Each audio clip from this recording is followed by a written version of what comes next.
Hi, everyone. It's Marcel with Anvil Wealth, and today I have the pleasure of having Mr. Volleyball, Ellie Shermer, on my podcast. Welcome, Ellie. How's it going?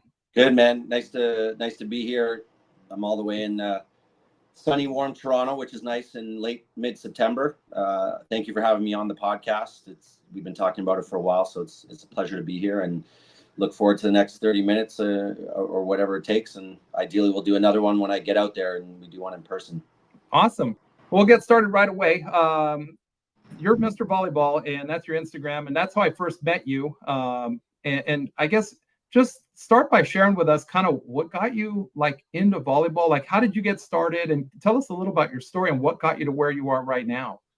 Okay, no problem. Great opening question, of course. I'm one of the few that come from what I call a true volleyball family, where the mom and dad played at a high level,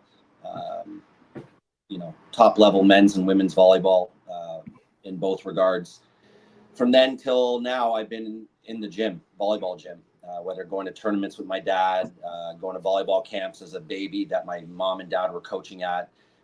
When my dad coached college volleyball from when I was a baby, even into my teen years.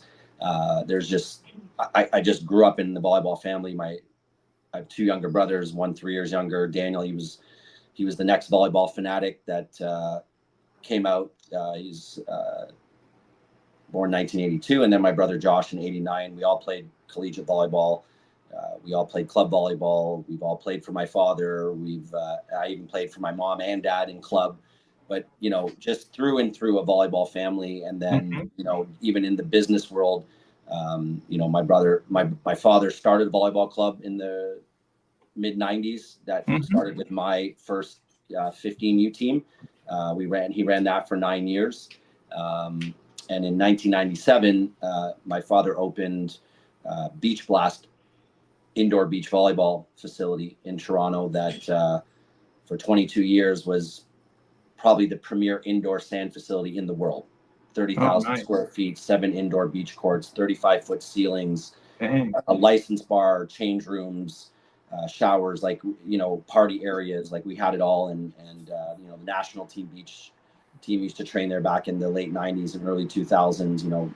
Some of our greatest players ever, Marquise, John Child, Christine Drakic, Ed Drakic, tons of people were training there back in the day. And right through that, even though there's a training facility in Toronto now that is specific to our national team, when we were still open just before the pandemic and 22 years before, we would have a lot of the top players still come train with us just because our facility was premier for the top athletes. And we've had international teams. And, just a quick story on that. Many years ago, there was an FIVB in Toronto, and it got so bad with the rain that the director of the tournament contacted us and said, "Hey, can we bring some, bus and shuttle some teams from the tournament at the beach up there to train before the main draw?" So we had Jenny Johnson-Jordan and Annette Davis, her partner, Holly McPeak and Lisa Arcee and Carrie Pothurst and her partner that she won Natalie Cook. They won the Olympics. A bunch of these teams, guys and girls, they came and trained at our facility, and I was 18 and I'm at my facility and I'm doing drills with these players. I grew up doing just entrenched in it, and I volunteered in the sport. That's coming from the volleyball family.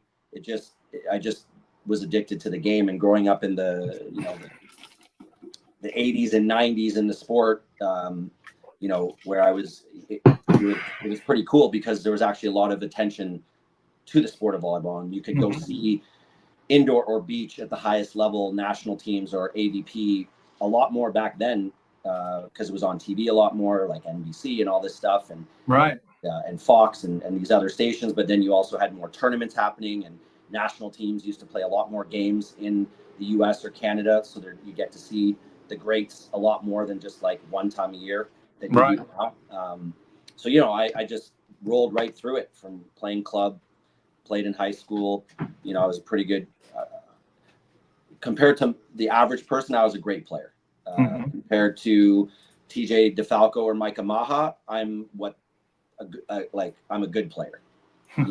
I definitely feel that between my coaching background, which I spent, 8 years at Humber College in Toronto, which is one of the most winning collegiate programs in the history of North America.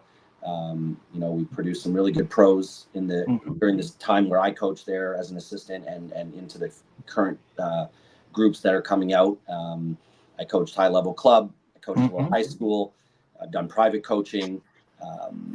And then, just all that just grew into then, this, for me, the persona of Mr. Volleyball is just, I'm the biggest fan of the game. I'll challenge you, Neil Mason, John Speraw, Doug Beal, who doesn't matter, the fanness that I have, no one can touch it. And I'm proud to say it. And, just even like I'm wearing my brand, and I don't know my name, the Volley Kings this is one of our sweaters that we're putting out, and, not to give the shameless plug, but I have to put it on there. And hold on the other side here. For the fans by the players. There you go. That's the Volley Kings motto. And, so I'm such a big fan. I created Volley Kings, which is, we'll talk a bit more about, but it's like, it's a media side to my passion for the game. Gotcha. And then, just to, I wear the brands of people who I support, the Bunny Gang, Terrell Bramwell, who's a professional indoor volleyball player. Nice. In his 10th year playing, he's got a brand I support. This is part of what I do is I support professional athletes, whether it's as a fan of their game or sometimes working with them to build their brands. Right. It's connecting them to the right people.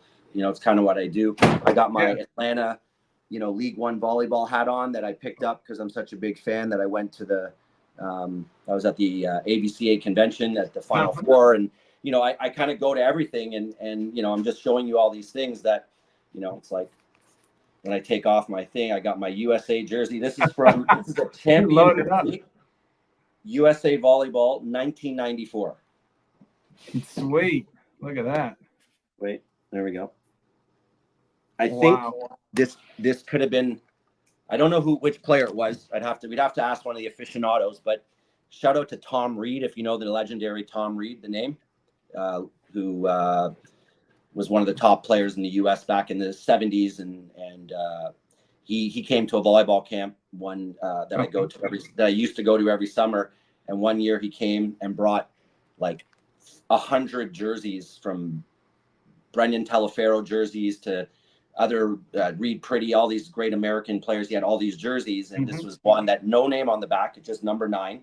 And it's just one of the kind of souvenirs I have of the game that, again, it's, I'm sitting here in Toronto, got my jersey, and then, I was at the Final Four, and this is kind of why we do Volley Kings, is to gain access and media, so that me, Mr. Volleyball, the fun guy, this is VNL. This was the final 8 this year in Poland. I went there, and if you haven't seen, I didn't get to.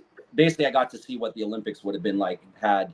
And sorry, just one more from VNL, and on the back, thanks to St. John Smith, who works with us in the volleyball network. I got to see an Atlanta Vive game this year, which was really great to see the PVF produce an event and do all that, which was a great experience. So, I'm such a big fan of the sport, and to me, that's why I call myself Mr. Volleyball, and I feel like I've been doing a PhD in volleyball for the last, specifically like 8 to 10 years, where I've just grown my knowledge of the game and my connections in the game.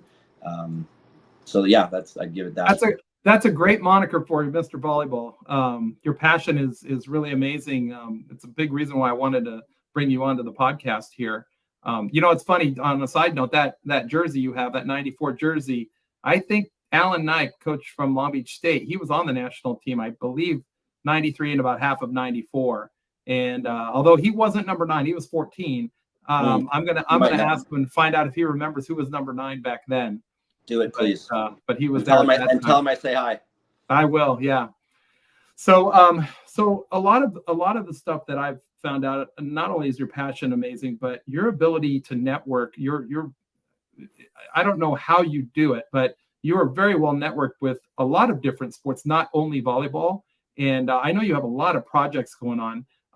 But you've kind of shared a little about Volley Kings, and share with us a little about the volleyball network too, and some of the things you're doing, because you're all about networking and building relationships. So I'm big on that. I like good people that work hard and that give a crap. Like, you got to care, and you clearly do. Share a little bit about that side of it. Yeah. The Volleyball Network, or TVN, to be determined based on trademarking abilities of the Volleyball Network. But it sort of came together as like, okay, I'm, in volleyball, I have media, I work with talent, I've done volleyball events, and then I have this network. It's actually the people. I haven't updated this in a while, but I'm gonna show you something just to give you an example. So I have 239 names on this, on here, going back multiple pages, and these are all names. I haven't even added yours, but like I said, but I can name you a few names on here. Eric Lepke plays for Team Canada, one of the best left sides in the world. Arthur Schwartz plays for Team Canada, one of the best opposites in the world. Gord Perrin used to play for Team Canada, professional volleyball player. Destiny Hooker, Cave, who's the owner of Berlin Recycling in the Bundesliga. Shaina Joseph, Canadian national team player, pro player. Latoya Tate, who's a doctor of physiotherapy, but was also a scholarship athlete at North Carolina Central from Toronto. Jamie Davis, former director of USA Volleyball. And the list goes on. That's the strength of what I've created as a business, is the network of people. And, like the first name on my list, which is on purpose, is Doug Beal. And my third name is John Kessel. Right. So all these different people who I meet through the sport, and I'm in the range of probably 500 to 1,000 people that are, influential in volleyball. And then I added some names of people who ideally are outside of the network that I have in volleyball, let's say come from my other network and my other world that I've been in for years, that will influence volleyball. And whether that's a Rich Paul one day, or it's a Marlon Waynes one day, or it's a Donovan Bailey one day, or it's, Mark Cuban. These are people who I actually am connected to as well through my other worlds, that, it's part of this network of contacts that then I'm working within that group to build concepts and ideas that myself and others have created, professional club events, professional club models, and then a professional volleyball league model, that all three sections of the business, everything is state of the art and never been done before. Right. So the event in Chicago that will be ideally postponed to sometime next fall was a one of a kind, never been done in the history of the sport. Why? Because the Volleyball Network said so. Because my advisor on that event was Doug Beal. And then I had all these other people who advised, that said, yeah, no, I've in all my years in the American volleyball space or professional volleyball space, never heard of that. Right. Oh, so that's what we represent. We're events and ideas, but then within the Volleyball Network incorporated business, we also work with athletes. The most important people in my network are the current and former stars of the game, indoor and beach. And if volleyball is ever going to take a leap forward, indoor or beach, to become a sport that pays their pros a value that is well beyond what they make now. It's when our sport figures out how to create superstars that are crossover, not just in volleyball, but then crossover to the other side of the world, of mainstream sport. And unless you're talking the golden age of beach volleyball, Karch, St. Randy, and Kent, or Gabby Reese, like even as great as Misty and Carrie doing what they didn't cross over too big, but like Gabby Reese was literally a fashion superstar model and pretty good professional volleyball player. Not amazing. She's an incredible human too. Met her many years ago. Shout out to her. You know, and then Karch St. John and those and the other and Randy and Kent, that era being on TV so much allowed sports fans to go, oh my God. And that was at the time, the best 4 beach volleyball players in the world. Yeah. They could beat anybody. You know, so it's like, it's the stars of the game that in this day and age with all the technologies and softwares and all these things we can do, you know, all these volleyball stars that are, you know, if you step out of North America, you know, there you do see some of that crossover superstar appeal, but if it doesn't happen in North America and you're not playing soccer, it's not going to happen. Right. You know, like to me, you look at Brandy Wilkerson. Shout out to Brandy. Yeah. She's part of the Volleyball Network, a longtime friend. You know, Brandy used to, you know, host events with me back in the day when she was in university. That's how far back we go. Right. For me, that should be the #1 female athlete superstar in the world on the cover of every fucking magazine. Excuse my French. Yeah, that's okay. And she's doing amazing already.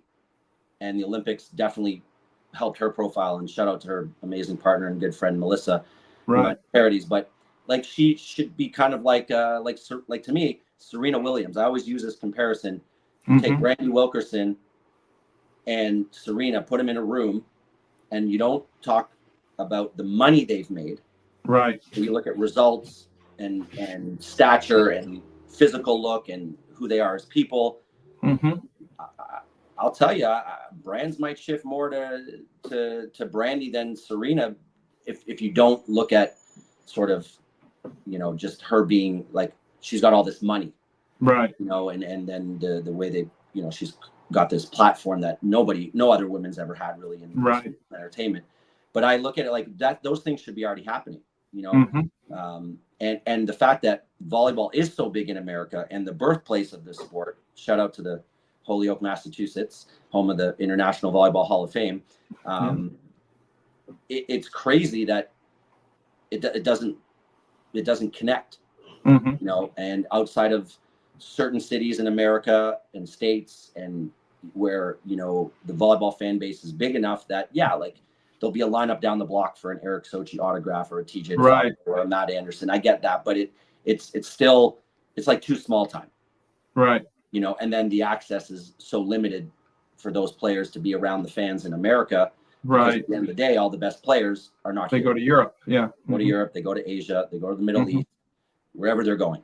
So, you know, the volleyball network with its talent roster is, I try and also focus on growing that talent and helping them so that we can bring more attention to our sport. And then because I'm so connected outside the sport, it's like, that's why I'm trying to marriage this all together, and all of a sudden some big things are going to happen. Well, it's exciting all that you're doing. I love talking to you, and I'm glad that you were able to come on the podcast to kind of share some of this. So for people that don't know, but you are the super fan in Canada, and I would even say North America as opposed to just Canada. But it's pretty special, you know, talking with you. I like talking about I like doing a little quiz with you too. So there's a little fun pop quiz. So let's see, filet mignon or lobster? Filet mignon. 4-wheel drive or sports car? Sports car. Four-wheel drive truck or sports car. Sports okay. Car. Let's see here. Candy or ice cream? Ice cream. And then Europe or South America? South America. All right, cool. I just like doing that because and I've never been there yet, but I've been to Europe, but I want to go to South America. So. I've been fortunate to both. My family is originally from Argentina, so I've been a lot in Mexico, a lot in Argentina, and then a couple little countries. But yeah, it's awesome. They're very hospitable. The food's amazing. You know, but I enjoyed Europe too. It's been a while since I've been back, but I always loved Europe. So you'll come to Poland with me for something at some point. Okay. Yeah, I've heard Poland's amazing. Everyone I've talked to has said it's amazing there. To see volleyball there with the best national teams in the world competing. And Mm-hmm. you know, and I don't know if I could share some footage that maybe you could tie into this separately, but I have a couple videos that I got to film, you know, basically as close to the court as possible that anyone can be Right. at the VNL finals. And I'll send you the videos, and if it makes sense, use it. But like it's Okay. it's the epicenter to see volleyball, at least in my opinion, right now in the world. Like, Yeah. the fans are just so into it, and the appreciation the fans in Poland have for the other teams competing when they're not playing Poland, Right. is actually great. Like they were it was a packed house for the finals, and Poland wasn't in the VNL final. Wow. You know, so That's amazing. Is there any social media, anything you want to let people know about on here? Number one, obviously, is the Mr. Volleyball, right? That's Yeah. the main one.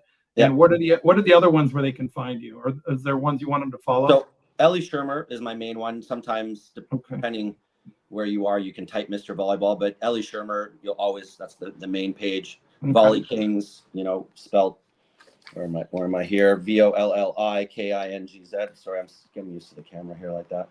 Okay, there we go. And then there is a Volleyball Network Instagram.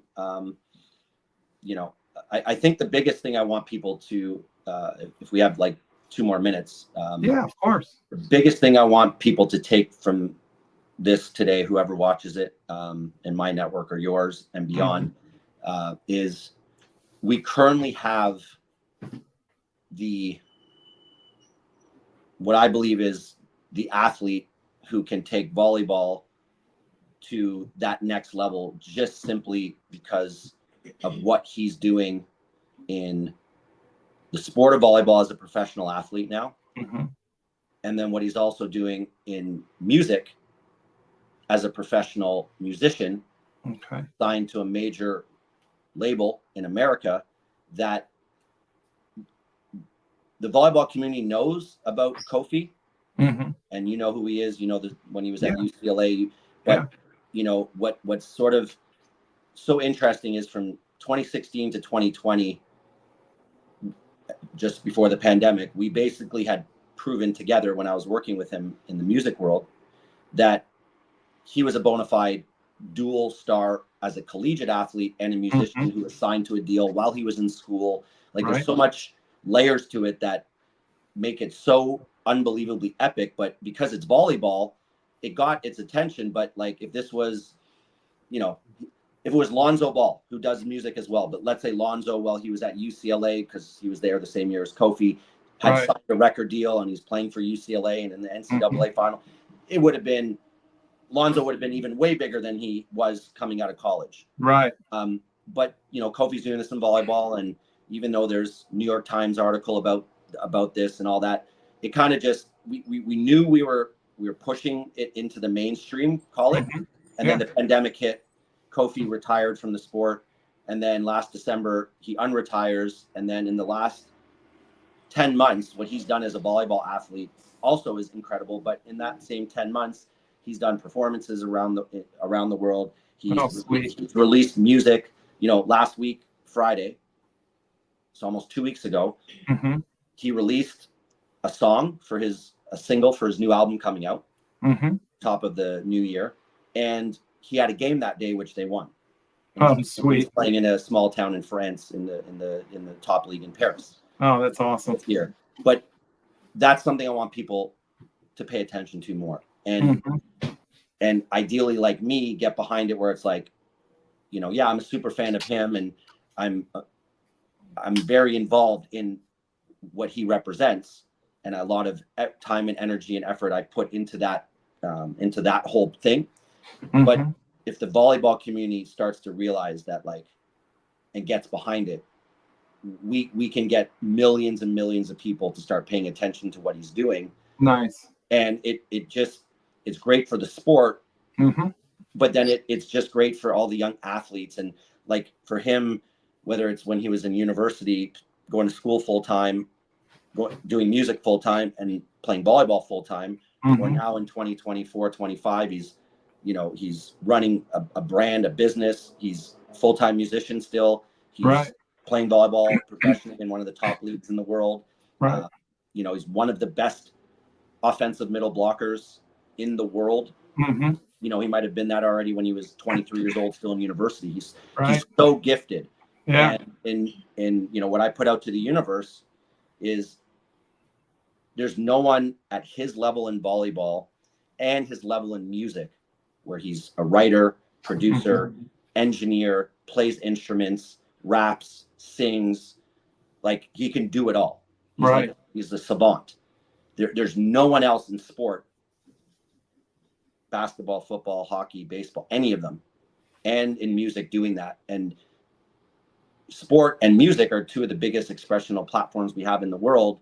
Right. And volleyball's got him that, sure, a lot of people know who he is, but it's still too marginal. It needs to be something where, again, it's unfortunate that like the governing bodies of the game, whether it's Volleyball Canada, NORCECA, USA Volleyball, NCAA Volleyball, you know, Pro Volleyball, Volleyball World, all these organizations, like, they should be running with this. Right. Because he makes them look good, Mm-hmm. you know, being a former NCAA. So, you know, he's got this tie to America. Then he's on Team Canada. He's like, literally, his videos go viral. He arguably has the highest spike touch in volleyball in the world right now, you know, which is, again, its own gimmick that could get millions of views if it was put out properly. But I really want people to see that we have someone. Go and check him out. Go listen to the music. Okay. Watch a couple highlights, and then, you know, maybe we get enough energy behind him that all of a sudden, you know, Uninterrupted gets interested, and you know, the New York Times wants to do another article to follow up, and all these things. It's like, okay, and then through him, we expose the others and let them come in and shine, international stars and etc. So thank you for letting me have that to share. That's awesome. Yeah, if we're able to, we get permission, we can put links to some of his stuff on my site too, if you want. Put it all, you know? At JMG Kofi. Awesome. JMG Kofi, KOFI. Okay. Put his in, I think it's Instagram, TikTok. Got it. And yeah, it's pretty cool. Awesome. You know, and he's someone that if you know, I potentially could, you know, might be interested to do a podcast with you. You know, I think he needs to get his story out more in America of what he's doing, and and then tying in the past of what we've done to show that, okay, this actually is pretty relevant. Bring it into the new age of where we're at now, and capitalize that volleyball, you know, is, for me, it's the quietest, biggest sport in America, in North America. Yeah. And thanks to the growth of the women's game and how the influencing the growth of the boys and men's game, actually, we have something so unique that on the professional levels of what I'm trying to do, for our next conversation, maybe we'll talk about it, is it's women and men that I'm working with to shift the paradigm of pro volleyball and what it looks like in America in the next 2 to 3 years. Awesome. And doing both together versus the current models where, you know, men are trying to create their own, and then the women, you know, again, shout out to Love VB, shout out to PVF, and shout out to Athletes Unlimited. Like, they're doing, but to me, there's a different recipe that, you know, if the Lord blesses everything we're working on, I'm excited to have friends like you and that are going to be right there as a part of it. So I love it, man. Yeah. Well, you're doing amazing work, and I'm honored to have you here, and always love talking to you. We always go over so much. So I learn a ton every time I talk to you. Every time there's always new things you're teaching me and tell me. So thanks for sharing. And we could do another podcast later. Love to. With more information, as a lot of these things are starting to develop. Okay. Yep, for sure. Awesome. You're the man. Thanks for coming on, Marcel. Appreciate it. Awesome. Shout out to the podcast. All right. Yeah. Thank you.